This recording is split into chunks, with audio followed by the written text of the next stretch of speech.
Welcome back, fantasy football aficionados. We are in preseason fantasy football form right now on Testosterone Sports. Sitting here with Jesse Logan, my best friend, confidant, cohort. Absolutely. And we're going to jump right into talking about some special preparations for your fantasy draft by going over the rookie report. The NFL's got several good rookies here this season, and so we're going to start with the running backs. And Jesse, I just want to get some of your initial feelings and responses to where the rookies are right now as we're going into the season. We've had 2 preseason games to evaluate these kids. Sure. Let's start with the number 1 back taken in the draft, Darren McFadden. What's your take on him as a Raider so far, and what's going on in their backfield with Justin Fargas? Well, first of all, Jeff, I think the running back crop this year, as far as rookies goes, is one of the deepest that we've seen in quite a while. I mean, we're seeing this position with some guys that definitely have a chance to make an impact for your fantasy football team, and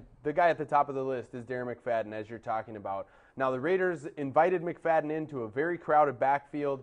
They re-signed Justin Fargas, who popped for over 1,000 yards for them last year, and Michael Bush, a guy they took in the 4th round last year, is really starting to come along. He looks like he's going to be the short yardage and goal line guy. He's just a hulking beast who loves to run between the tackles, and Bush is fast as well. So and Bush is a big back from LSU, right. Highly talented. Right.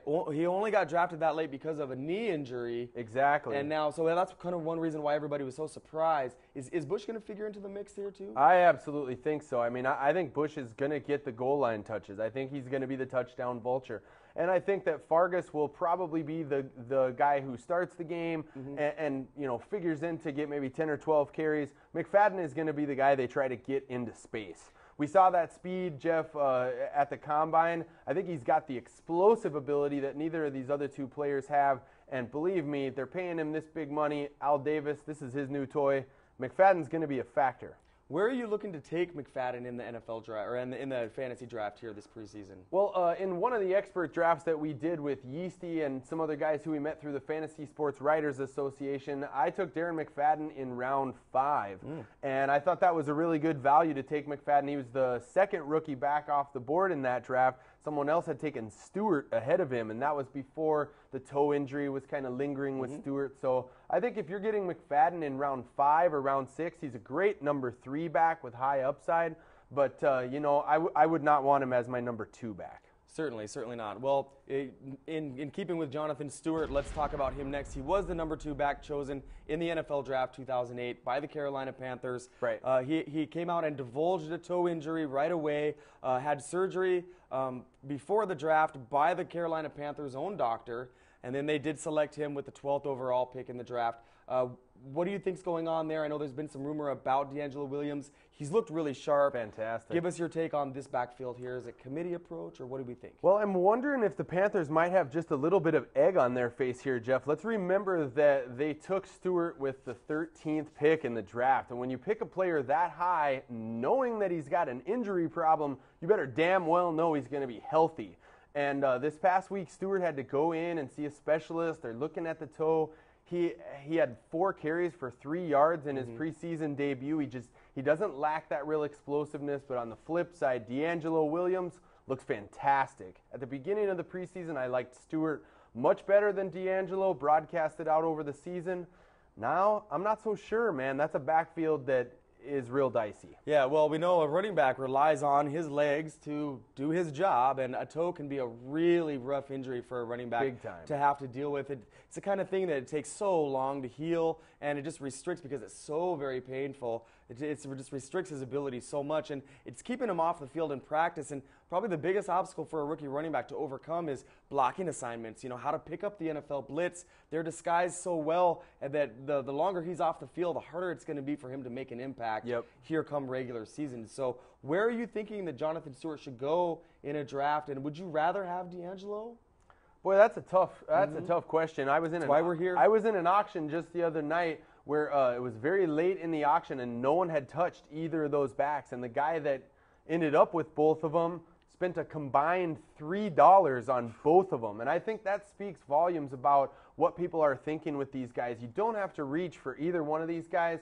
if you get him as a tandem for your number 3 back, you're set. But getting one without the other, I think it's a recipe for disaster. Yeah. Well, these two backs really are, this team, the Carolina Panthers, they really are the cardiac kitties. I mean, inconsistency expounds on this team.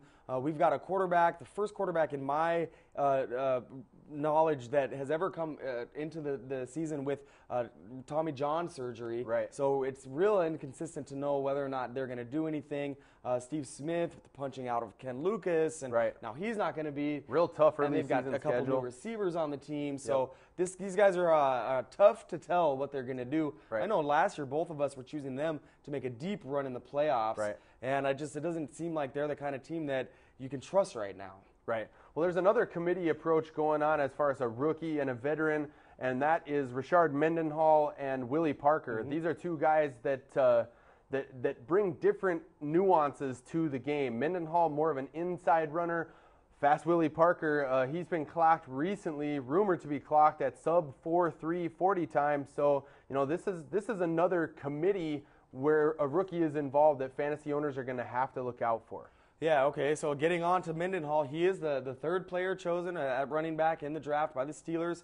Jesse, which of those two guys do you like better? Do you like Willie Parker and his veteran understanding of the game, or do you like the fresh legs of Mendenhall and the sick and twisted moves? Well, I think Mendenhall is probably going to be a player that, as the season progresses, gets more opportunity. Probably right out of the gate, Willie Parker is going to see the love because he's a veteran.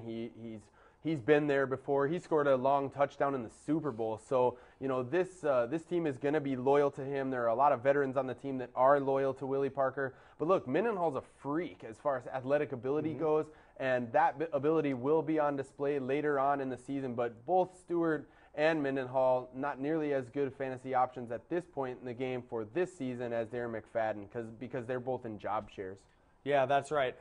And so we know when you talk about these two guys, you're talking about a true committee approach. Right. One team that's definitely not going to be a committee approach. And I was really unfavorable toward this draft pick, but the Dallas Cowboys used their first-round pick on Felix Jones to back up Marion Barber. I mean, is he going to get 3 carries this season, dude, or what's going on there? Well, you and I might differ a little bit of opinion on this. I think that Jerry Jones, obviously, I mean, he's an Arkansas alum. He definitely took Felix Jones because he loved Felix Jones and his potential and his play at Arkansas.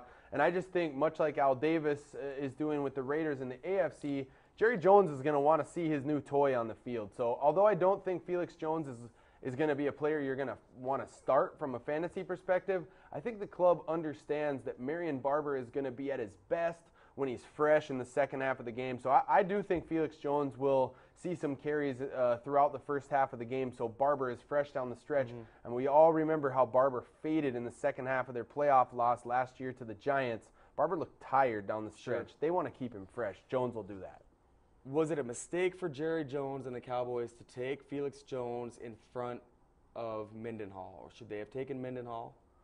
I think Mendenhall's a lot like Barber. So from that aspect, what they wanted was a guy who could catch the ball and break long plays, a la Julius Jones. I like Felix Jones better than Julius Jones, and I do think that he will make some of those plays. The Cowboys have a dynamic offense, and this rookie will play a factor.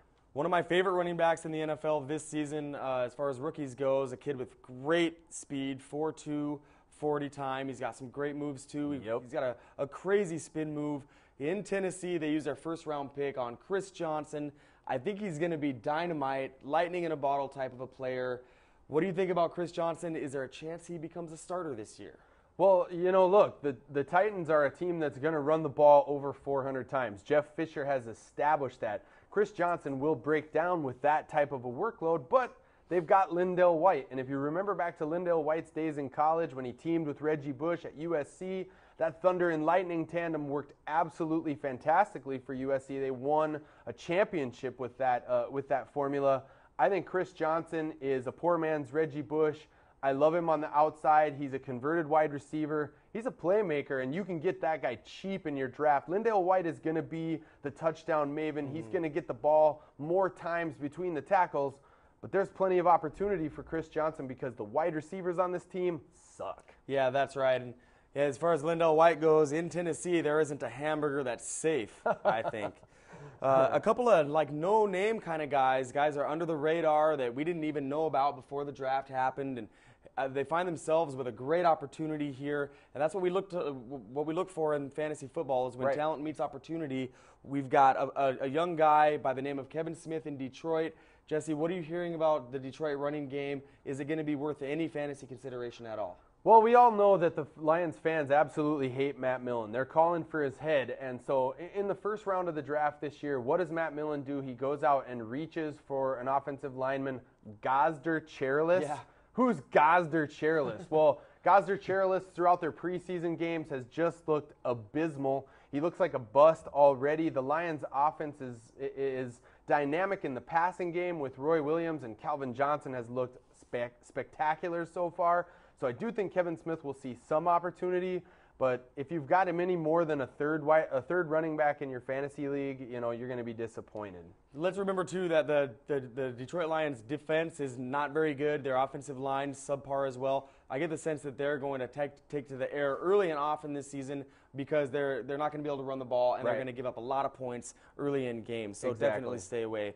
Another team that we love to hate here on Testosterone Sports Set is the Bears. They drafted a young guy who they like because of his character. His name's Matt Forte. Go figure. Jesse, I'm not nearly as much sold on him. Tell me why you like this kid. I like Forte because of his ability, Jeff. His situation blows. If he were on a great team behind a fantastic offensive line, I think that, he'd be a solid number 2 back in his rookie year and maybe even compete for the Rookie of the Year. But looking at the Bears squad, Kyle Orton is their starting quarterback. That's brutal. Their wide receivers are a complete mess. I don't mind Forte as far as being a multi-purpose threat. I know he can catch the ball and run the ball between the tackles. I just think he's going to get a lot of those games where he's going to finish with 60 yards rushing and 20 yards receiving. Yeah. So he's a rookie back you can nab late. He might have some big games. It is going to be hard to start him on a regular basis. Yeah, I totally agree with you, Jesse. It's going to be tough for them. I like their offensive line, but there again, no receivers. So without a passing game, they're going to be having a loaded box all season long. And that just isn't cool. And unless you're Lindell White and the box is loaded with French fries. I'm just kind of kicking Lindell White a little bit, as I am wont to do. I'd like to do that. That's all right. I call him Lynn Whale on the site all the time. And he can take it. He's got a nice covering of Chubb there. So he's rubber. You're glue. Whatever you say bounces off him and sticks to you. So the Houston Texans nabbed themselves a rookie running back too, and he's actually showing a bit of promise. If you go ahead and check out their roster, his name is Steve Slayton. Jesse, what do you know about Steve Slayton? Do you think he's got a chance to make an impact this year? Well, the Texans have to have one of the worst backfield tandems in the entire league. Steve Slayton is a little undersized. I think he's only 5'8" or 5'9", but he plays with a lot of heart. I think he will win the number 3 running back position there, but the real question is, who's going to start for Tennessee at running back? Amon Green got hurt on his first play of the preseason. He tweaked his groin, and he's already missing time. Chris Brown he's like Mr. Glass in the M. Night Shyamalan flick. He gets hurt all the time, and I really think with the burgeoning hookup of Andre Johnson and Matt Schaub, the Texans are going to be a team that takes to the air a lot. I do think that bodes well for Slayton in the passing game. Tough to touch him from a fantasy perspective. Yeah, most definitely. And if Chris Brown is like Mr. Glass, Amon Green, definitely not Batman. No kidding. Definitely not Batman. No kidding. The final running back we're going to discuss in this segment finds himself in a situation where the guy before him is injured and young Ray Rice steps in. He's been looking great, Jesse. How do you like Rice? Well, it's hard to argue with Ray Rice and what he did in college playing for Rutgers. That's a team that definitely made some waves in college football over his seasons there, and Rice was a key contributor. Now you're seeing Rice land in an ideal situation in Baltimore where they're kind of disenfranchised with Willis McGahee. Let's not forget, Cam Cameron is their offensive coordinator. We saw what Cameron did with Ronnie Brown in just 6 or 7 starts last season. If Ray Rice gets the rock, and I'm beginning to think that he will, he could be this year's Maurice Jones-Drew. You can get him as a value at your draft. And if you get McGahee, I'm sorry, but you absolutely have to get Rice. Yeah, he's definitely a must-have for your team. So that's going to be it for this segment. Tune in next week. We'll discuss the rookie receivers. And quarterbacks. possibly the following week. Maybe. We'll see. We'll see how it goes. We like to throw it around. We do like to mix it up a little bit. We go notes free sometimes. Every now and then we tend to do that, as we are wont to do. That's right. We thank you for tuning in, and we'll be right back after a short break.